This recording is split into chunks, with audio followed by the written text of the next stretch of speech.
అందరికీ నమస్కారం అండి. Welcome back to Ragalatha channel. నేను మీకు ఈ వీడియోలో PR1 యాప్లో వచ్చినటువంటి అప్డేట్ గురించి అయితే చెప్పాలనుకుంటున్నాను. అయితే ముందుగా ఇప్పుడు మీరు యాప్ ఓపెన్ చేసిన తర్వాత ఈ రిఫ్రెష్ బటన్ అనేది క్లిక్ చేయండి. రిఫ్రెష్ బటన్ అనేది క్లిక్ చేస్తే రిఫ్రెష్ అయ్యి విజిబుల్ అసెట్స్ అని ఒక ఆప్షన్ అయితే కొత్తగా వచ్చింది. దాని మీద మనం ఇప్పుడు వీడియో తెలుసుకోవాలనుకుంటున్నాం కాబట్టి విజిబుల్ అసెట్స్ అనే ఆప్షన్ కనుక వచ్చినట్లయితే ఓకే, లేకపోయినట్లయితే మనం ఈ రిఫ్రెష్ బటన్ అనే దాని మీద క్లిక్ చేస్తాం.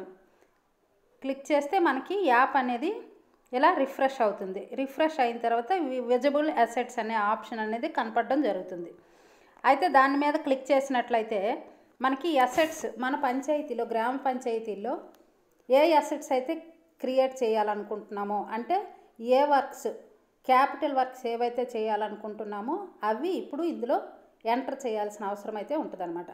అయితే ఇక్కడ గ్రాంట్తో మనకి సంబంధం లేదు. MGNREGS గ్రాంట్ అవ్వచ్చు, గ్రామ పంచాయతీ జనరల్ ఫండ్ అవ్వచ్చు, 15th ఫైనాన్స్ అవ్వచ్చు, లేదా మండల పరిషత్ గ్రాంట్ అవ్వచ్చు, లేకపోతే జిల్లా పరిషత్ గ్రాంట్ అవ్వచ్చు, ACDP గ్రాంట్ అవ్వచ్చు. ఏ గ్రాంట్తో క్రియేట్ చేసిన అసెట్ అయినా, అంటే ఏ గ్రాంట్తో మనం చేసిన పని అయినా ఇందులో మనం ఎంటర్ చేయాలి. అంటే చేసిన పని కాదు, టు బీ క్రియేటెడ్, అంటే ఇంకా మనం చేయడానికి రెడీగా ఉన్నాము అంటే తీర్మానం ఇచ్చిన పని అయ్యి ఉండొచ్చు. మనము ఇప్పుడు మొన్న NREGS 23/8న గ్రామ సభ పెట్టుకొని మెటీరియల్ కాంపోనెంట్ వర్క్స్కి అయితే మనం తీర్మానాలు ఆల్రెడీ ఇవ్వటం జరిగింది. అవైతే మనం ఇందులో ఎంటర్ చేయాల్సిన అవసరం ఉంటుందన్నమాట. అయితే ఇందులో ఫస్ట్ అయితే మనం జిల్లా అనేది సెలెక్ట్ చేసుకుంటాము.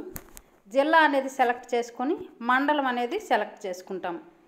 మండలం సెలెక్ట్ చేసుకున్న తర్వాత గ్రామ పంచాయతీ అనేది సెలెక్ట్ చేసుకుంటాం. అసెట్ టు బీ క్రియేటెడ్ అని ఉంది చూసారా, అంటే ఇంకా మనం చేయాల్సిన పనులు మాత్రమే ఇందులో చేసుకోవాలి. ఇందులో ఆప్షన్స్ ఆల్రెడీ ఇవ్వటం జరిగింది చూడండి. ఈ ఆప్షన్స్లో ఏ వర్క్ అయినా మీరు కనుక ప్రపోజల్లో పెట్టి ఉంటే, లేదు ఈ లిస్ట్లో లేకపోయిన వర్క్ కనుక మీరు పెట్టినట్లయితే అదర్ అని క్లిక్ చేసుకోవచ్చు. సో ఒకసారి చూసుకోండి. Repairs to OHSR tanks, construction of platforms to public taps, new borewell, cattle trough, RO plant,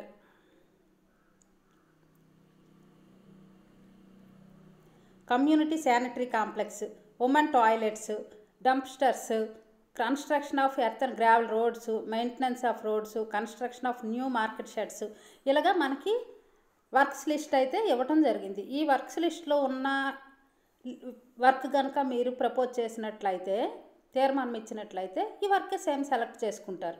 select చేసుకుంటే ఇక్కడ ఎస్టిమేటెడ్ కాస్ట్ మాత్రమే అడుగుతుంది. లేదు మీరు ప్రపోజ్ చేసిన వర్క్ ఈ లిస్ట్లో లేకపోతే అదర్ అనే దాని మీద క్లిక్ చేస్తారు. అదర్ అనగానే ఇక్కడ మనకి వర్క్ పేరు ఏంటి అనేది ఇక్కడ కింద ఆప్షన్ అయితే మనకి అడిగింది. ఇక్కడ మనం వర్క్ పేరు ఏదైతే అది ఎంటర్ చేసుకుంటాం. ఎంటర్ చేసుకున్న తర్వాత ఎస్టిమేటెడ్ కాస్ట్ ఎంత అయితే అంత మనం ఎంటర్ చేసి మనం సబ్మిట్ చేసేయడమే. చూడండి, నేనైతే మాది OHSR రిపేర్లో ఉంది కాబట్టి OHSR రిపేర్ అని నేను సెలెక్ట్ చేసుకున్నాను. అది మేము 50,000కి తీర్మానం ఇచ్చాము. సో ఇలాగ నేను ఎస్టిమేటెడ్ కాస్ట్ ఎంటర్ చేసి సబ్మిట్ అనే దాని మీద క్లిక్ చేసినట్లయితే సక్సెస్ అని మనకి వచ్చేస్తుంది అనమాట. చూసారా, సక్సెస్ అని వచ్చింది.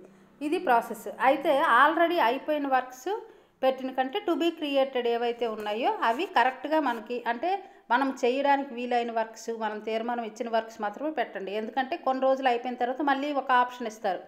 రిఫ్రెష్ చేసిన తర్వాత మళ్ళీ ఆప్షన్ రావచ్చు. మీరు క్రియేట్ చేసి టు బీ క్రియేటెడ్ లిస్ట్లో పెట్టిన వర్క్స్ మీరు క్రియేట్ చేశారా, క్రియేట్ చేస్తే ఫోటోలు తీయండి అని వచ్చింది అనుకోండి. ఇప్పుడు మనం చేయకపోయిన పనులకి ఇక్కడ రాసాము అనేసి అంటే తర్వాత ఫ్యూచర్లో ఇబ్బందులు పడాల్సిన అవసరం ఉంటుంది.